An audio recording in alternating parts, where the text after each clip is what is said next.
बिस्मिल्लाहिर्रहमानिर्रहीम। अस्सलाम वालेकुम। वेलकम टू सरसो फूड। कैसे हैं आप सब? उम्मीद है सब खैरियत से होंगे और अपने अपने घरों में खुश आबाद होंगे। तो व्यूवर्स, आज मैं बहुत ही ज़बरदस्त सी टिप्स आप लोगों के लिए लेकर आई हूँ जो आपको फ़ायदा देने वाली है। तो चलें टिप्स की तरफ चलते हैं। तो टिप नंबर 1 मेरी ये है। तो जब हम बर्तन धोते हैं तो बर्तन धो धो का सिंक जो होता है वो गंदा हो जाता है, यानी कि शाइनिंग वगैरह नहीं रहती। डेली बर्तन धोने से तो जब तक हम इसे अच्छे से साफ़ ना कर लें किसी क्लीनर से, और साइडों पे भी पानी गिरने की वजह से निशान पड़ जाते हैं, तो किचन में काई वगैरह लग जाती है। इससे कैसे साफ़ किया जाता है और इसके लिए हमें क्या चीज़ें चाहिए, तो आज मैं आपको बताती हूँ। तो सिंक को ज़बरदस्त सा चमकाने के लिए हमें किन चीज़ों की ज़रूरत है? तो यहाँ पर मेरे पास है एक स्टील की जाली। अब ऊपर इसके मैं 1 चम्मच भरकर बेकिंग सोडा डाल दूँगी और साथ ही 1 चम्मच के करीब इसमें मैं कोलगेट पेस्ट डाल दूँगी।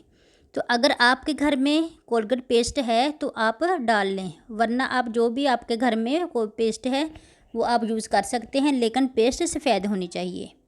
तो अब चम्मच के साथ इस तरह से अच्छे से इसे ऊपर से प्रेस कर देंगे ताकि पूरी जाली के ऊपर बेकिंग सोडा और पेस्ट जो है वो अच्छे से लग जाए। तो इससे पहले अगर आप व्यूअर्स मेरे चैनल पर नए हैं तो चैनल को ज़रूर सब्सक्राइब करें, साथ ही दिए गए बेल आइकन को प्रेस करें ताकि इसी तरह अच्छी अच्छी रेमेडीज और रेसिपीज़ लाती रहूं। अब पूरे सिंक के ऊपर इस तरह से जाली को अच्छे से रगड़ लूँगी, चारों तरफ से जो इसके कॉर्नर हैं उस पर भी और टैब के ऊपर भी अच्छे से लगा दूँगी ताकि ये अच्छे से नीट हो जाए। तो टैब के पीछे जो टाइलें वगैरह हैं उसके भी ऊपर मैं अच्छे से इसे रगड़ दूँगी। तो ये बहुत ही ज़बरदस्त सी रेमेडी है, आप इसे ज़रूर आजमाइएगा। तो इस तरह से अच्छे से रगड़ने के बाद अब मैं इसको छोड़ दूँगी 10 मिनट के लिए। तो इस तरह से 10 मिनट के लिए अब मैं इसको छोड़ दूँगी ताकि बेकिंग पाउडर और पेस्ट जो है वो अच्छे से इसका रिज़ल्ट ला सकें। तो इस तरह से 10 मिनट हो चुके हैं। अब हम जाली की मदद से पूरे सिंक को अच्छे से रगड़ लेंगे। अगर सिंक हमारा साफ़ होगा तो ही किचन हमारा साफ़ लगेगा। ये इतना मेहनत वाला काम नहीं है कि हम इसे बना ना सके। बेकिंग सोडा भी हर घर में मौजूद होता है और पेस्ट भी। अब इसको हम अच्छे से वॉश करके दिखाते हैं कि इसको हमने किस तरह से चमकाया है। तो आप देखें, आज से ही आप फ़ायदा उठाएं बेकिंग पाउडर और पेस्ट का। आज से ही आप फ़ायदा उठाएं और किचन को चमका लें। तो आप देख सकते हैं साबुदानी, टाइलें और टैब कितनी ज़बरदस्त से चमक चुकी है। तो कैसी रही मेरी आज की टिप्स?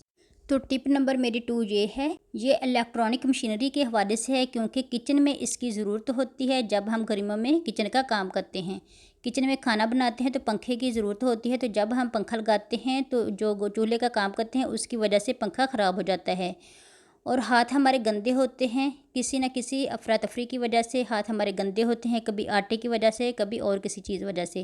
तो इस तरह से पंखे को बार बार हाथ लगता है, जिसकी वजह से पंखा ख़राब हो जाता है, बहुत गंदा हो जाता है। अब इसके लिए मैं आपको बताऊंगी कि इसको किस तरह से हमने साफ़ करना है। तो इस प्लेट के अंदर मैंने 1 चम्मच भरकर बेकिंग सोडा डाल दिया है और 1 चम्मच ही इसमें मैं कोलगेट पेस्ट डाल दूँगी और 1 चम्मच भरकर इसमें मैं सफ़ेद सिरका डाल दूँगी। तो अगर आपको सिरका कम लगे, अगर सिरका ना भी हो तो आप इसमें थोड़ा सा पानी भी ऐड कर सकते हैं और इसे पतला करने के लिए अच्छे से इसे मिक्स कर लेंगे। तो इस तरह से हमने इसे अच्छे से मिक्स कर लिया है, लेकिन हमें थोड़ा सा गाढ़ा लग रहा है इसलिए हम थोड़ा सा इसमें सिरका और डालेंगे। तो इस तरह से अच्छे से मिक्स कर लूँगी। अब मिक्स करने के बाद इधर ब्रश की मदद से पूरे पंखे के ऊपर इस तरह से इसे लगा दूँगी।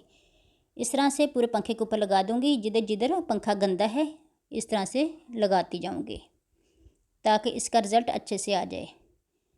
तो अगर जब भी आपने किचन का कोई काम करना है, किचन को किसी चीज़ को साफ़ करना हो तो टूथ ब्रश से भी आप कर सकते हैं, क्योंकि इस जगह पर टूथ ब्रश चला जाता है जिस जगह पर हमारा हाथ नहीं पहुंचा साफ़ करने के लिए। इस तरह से स्विच को भी हम अच्छे से कर लेंगे और वायर को भी हम अच्छे से इस तरह से पेस्ट लगा लेंगे। इस तरह से पूरी मशीनरी को हमने अच्छे से पेस्ट लगा लिया है। अब इसे हम 10 मिनट के लिए ऐसे ही छोड़ देंगे ताकि इसका रिज़ल्ट अच्छा सा आ जाए। तो इस तरह से 10 मिनट हो चुके हैं। अब हम जाली की मदद से इस तरह से इसे अच्छे से रगड़ लेंगे। इस तरह से हर तरफ से इसे अच्छे से रगड़ लेंगे, वायर को भी अच्छे से इस तरह से साफ़ कर लेंगे। तो आप देख सकते हैं माशाल्लाह से कितना ज़बरदस्त रिज़ल्ट आ चुका है। तो इस तरह से मैं आपको थोड़ा सा साफ़ करके दिखाती हूँ। तो आप देखें पंखा कितना ज़बरदस्त सा साफ़ हो चुका है, इसका स्विच भी और इसकी वायर भी देखिए कितनी चमक चुकी है। तो आप देखिए कितना ज़बरदस्त पंखा एकदम से साफ़ हो चुका है। थोड़ी सी समझदारी और मेहनत की ज़रूरत तो होती है। वायर भी साफ़ हो चुकी है और इसका पंखा भी। तो टिप नंबर 3 ये है, तो जब हम साबुन इस्तेमाल करते हैं, जो इसके पीसेस बच जाते हैं उसे हम ज़ाया कर देते हैं। तो उसको इस हमने ज़ाया नहीं करना, बल्कि एक आप छोटा सा कोई रुमाल ले लें, उसके अंदर आप ये सारे पीसेस रख लें और इसको इस तरह से गिरा दे दें। तो इस तरह से गिरा देने के बाद इसको हम इस्तेमाल में ला सकते हैं, इसे ज़ाया नहीं करेंगे। तो इस तरह से अब हम पीसेस को वॉश बेसिन के लिए इस्तेमाल करेंगे। इस तरह से पानी के साथ इस तरह से हल्का सा हम इसे अच्छे से रगड़ लेंगे। तो अब पूरे वॉश बेसिन के साथ अच्छे से रगड़ लेंगे। तो इस तरह से आप देख सकते हैं कितनी ज़बरदस्ती इसकी झाग बन चुकी है। इस तरह से हम पूरे वॉश बेसिन को अच्छे से रगड़ लेंगे। ये बहुत ही ज़बरदस्त सी टिप है, आप इसे ज़रूर आजमाइएगा। तो अब वॉश बेसिन को हम अच्छे से वॉश कर लेंगे। तो आप देखिए कितना ज़बरदस्त सा वॉश बेसिन चमक चुका है। थोड़ी सी मेहनत की ज़रूरत है। तो मेरी इस टिप को आप ज़रूर आजमाइएगा और पीसे जो होते हैं इसे आप ज़ाया ना कीजिएगा और इसे इस्तेमाल में लाइएगा। देखें परफेक्ट एकदम सा वॉश बेसिन हमारा चमक चुका है। तो कैसी रही मेरी आज की ये टिप? तो टिप नंबर 4,